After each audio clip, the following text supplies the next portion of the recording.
বানাইছি বাড়ি ঘর সাজা নাই কিছু করে নাই বক্স নাই তাম্বু নাই আরে বাবা বিয়া করে রাগ করেছো না আমার ছাওয়া করে দেবো না আরে জামাই বাবাজি তোমার হাতে কোনো সমস্যা নাই তো আমার নেনের বিয়া করে আইছি শাওয়ার বিয়া আর ডিজে নাই ডিজে ছাড়া বিয়া হয় আরে তো ভাই আপনি দাইতে তো কোনো সমস্যা নাই সবাই খালি একই কথা কয় দুলা ভাই আইতে তো কোনো সমস্যা নাই আমার এলো হয় নাই আরে তো ওই বলা কি পাগল যাওয়ার লাগি তুই পাগল তোর চৈদ্দ গোষ্ঠী পাগল তোর ভাই পাগল তোর মাই পাগল শুনো বাবা হুম্বি যাই নাও আব্বা কি ওই নাকি কারেন কারেন্ট খাম কারেন না কে ছুড়ো বালাঙ্গ সারে যে কইছে কারেন্ট গেলে বুদ্ধি করে খালা পাগলা বলা নিয়ে মরছি তোরে আব্বা কি ওই বুইলা সবই খালি চৌকি দিতে হেই বিয়া করে এনে কোন না আব্বা তুমি যে সগি লাগা কে এত ছোট আলাদা এম করছো না কিন্তু ঠিকই দেখছি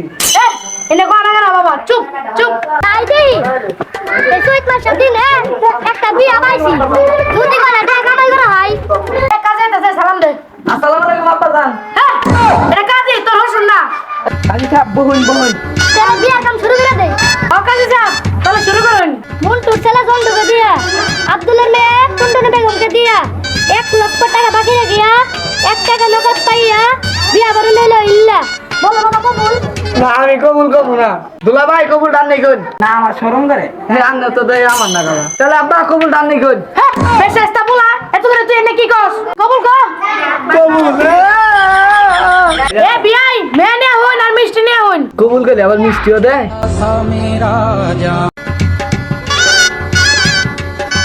বলো মা কবুল কবুল তাহলে আর দেরি কে আমরা এখন যাই বাবা আমার একমাত্র মেয়ে দেখে রেখো আচ্ছা আব্বা কোনো সমস্যা নাই আন্নের মেয়ে মানে আমার মেয়ে তাও তাইলে আমরা যাই দগর ভাই